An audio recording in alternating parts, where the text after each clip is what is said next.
ابو اسامہ نے کہا ہمیں عبیداللہ بن عمر نے نافع سے حدیث بیان کی، انہوں نے حضرت عبداللہ بن عمر رضی اللہ تعالیٰ عنہما سے روایت کی، کہا جب عبداللہ بن ابی بن سلول مر گیا تو اس کے بیٹے عبداللہ بن عبداللہ رضی اللہ تعالیٰ عنہ رسول اللہ صلی اللہ علیہ وسلم کے پاس آئے اور آپ سے سوال کیا کہ آپ اپنے قمیص اس کو عطا فرمائے جس میں وہ اپنے باپ کو کفن دے، تو آپ نے وہ قمیص ان کو عطا کی۔ پھر آپ صلی اللہ علیہ وسلم سے درخواست کی کہ آپ اس کی نماز جنازہ پڑھیں، چنانچہ رسول اللہ صلی اللہ علیہ وسلم اس پر نماز جنازہ پڑھنے کے لیے کھڑے ہوئے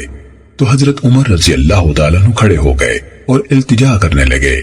رسول اللہ صلی اللہ علیہ وسلم کے کپڑے کے کنارے کو پکڑ لیا اور کہا